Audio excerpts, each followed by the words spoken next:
It is Safe Zone this morning. As you can see, I'm not in my normal place, obviously.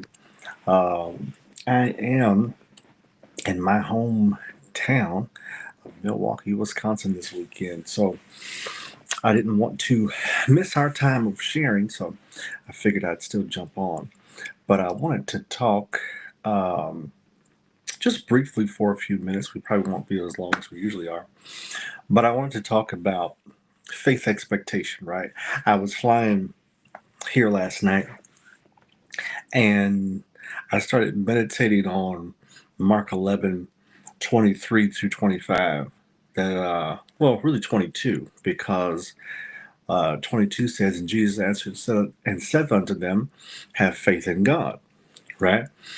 For verily I say unto you that what things soever you desire when you pray, believe that you receive it, and you shall have it.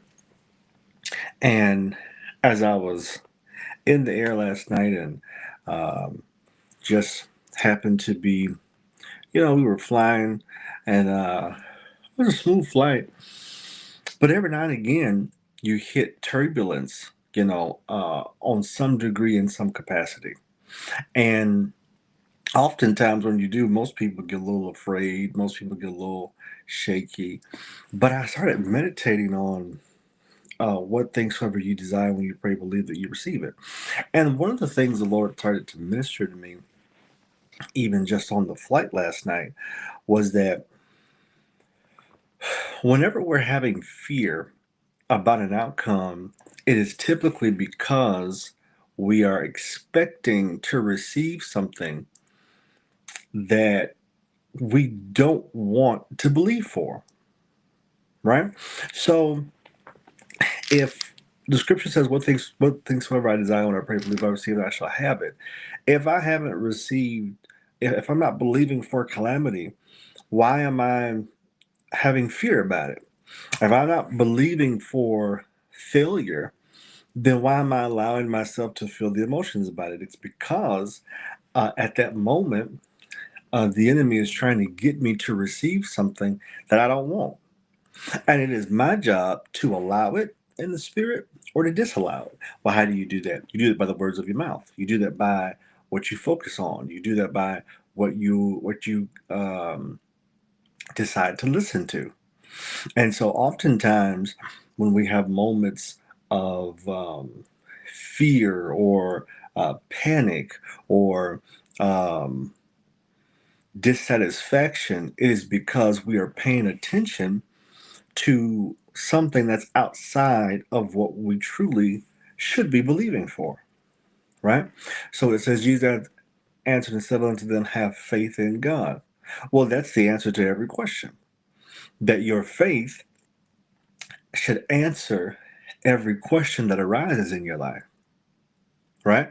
So if I am experiencing pain, my faith should answer and say, by his stripes I'm healed. If I'm experiencing disappointment, my faith should answer and say, the joy of the Lord is my strength. If I'm experiencing anything outside of what I'm believing for, my faith has the ability and the capacity to deal with it. The question is, are you using your faith? You know, are you using your faith to answer the questions that you love? Oh, Bishop Pleasant is on here. Good morning. Um, is your faith answering the questions that life is asking you? So I heard one preacher say one time, he said, when fear shows up to the door, you have to let faith answer it. And that's exactly what we all have to do. So we were riding in the plane last night, and the captain tells us before we even took off, he says, we're going to get there. We're probably get there a little bit faster than expected. But on the climb out, we're going to have some turbulence. Now, to everybody else, that was just regular. But to me, that was so prophetic, right? Whenever you are going to a different space, the hardest part, oftentimes for most of us, is climbing out of where we were. and and the cost of getting to a new space and getting to the next side is turbulence. See, faith does not present a life that does not have challenge. But faith gives us the ability to not succumb to the challenges we have to face. Right? So while we're in the plane, he said, "Oh no, we're climbing out." To him, it was expected because he took the journey knowing there was going to be some resistance. Now, you can't be a person of faith and think that just because you confess it, just because you say it, that there won't be some challenge. No, the challenge is confirmation that your faith is being used. The challenge is confirmation that you're on the right track. If you release your faith and there's no challenge, there's no obstacle, there's nothing that presents an issue along the way, you might be on the wrong journey.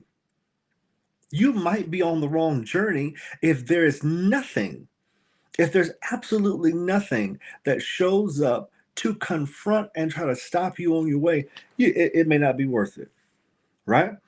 So when we are endeavoring to go higher or to a different place or to somewhere we are not at that moment, we have to embrace that faith does not remove the challenge, but faith overcomes the challenge, right? So when we were riding last night, every time we felt turbulence, I was unbothered, you know, because I understand the cost of getting somewhere is turbulence. The cost of a journey is going to have, you can't even drive down the road without at some point hitting a bump or a pothole, right?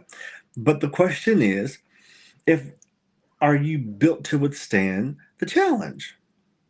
Have you spent time in the word enough? Have you spent time in prayer enough to withstand the turbulence or to withstand the pothole or to whatever the journey is? There's going to be something. You know, it's interesting to me. I see y'all coming in. Good morning. Good morning. It's interesting to me that when we're in the plane, because we're not the ones driving, turbulence bothers us. Oftentimes, turbulence bothers us because we're not the captain. We don't even know what's going on. We just sitting back in the cabin. Either the lights are dimmed or this is that, and we just, we're a little bit shaken because we don't know what's going on. But when you're driving a car, you experience more turbulence driving the car than you do in the plane most of the time. You get on the street and the car be just moving. This is that. Folks be coming all over you. This is this and that, and don't use their signals. But yet you view that as normal. But the moment you don't have control, the moment you're not in the driver's seat, the moment that you can't see from the perspective of the pilot, you think turbulence means death. You think turbulence means calamity. You think turbulence means, oh, I'm not going to make it there. But you don't consider that when you're in the car. So let me paint the picture for you. Walking by faith is not driving the car. It's riding on the plane because God is the one that is orchestrating the turns. He's orchestrating the movements. He's orchestrating the way that we get there. We just have to sit back and believe that he's a man of his word. We have to sit back and believe, just like that pilot told me last night, that, hey, we're going to get there a little bit early. He had no doubt in his mind that he was going to get there, but he knew that the cost of getting there was going to be a little turbulence. But everybody on the plane had faith they were going to land. So let me ask you a question. Do you have faith that it's December 5th today? Do you have faith that you're going to land? Do you have faith that you're going to get what you're believing for? That's good, Miranda. Because believing is when we're not in control. Absolutely. If if you controlled the process, it would not be faith. If you controlled everything that happened, it would not require belief in God. So Jesus answered said unto them, Mark 11:22, have faith in God. That's all you have to do.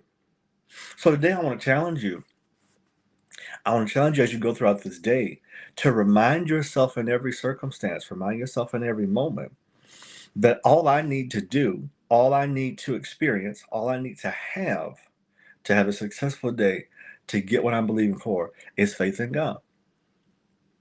Challenge yourself not to succumb to the thought pattern of delay, the thought pattern of disappointment, and the thought pattern of fear. Challenge yourself that every situation you face, you're going to remind yourself, I have faith in God. And because He's my pilot, no matter what turbulence I hit along the way, I'm guaranteed to make it. All right. I love y'all.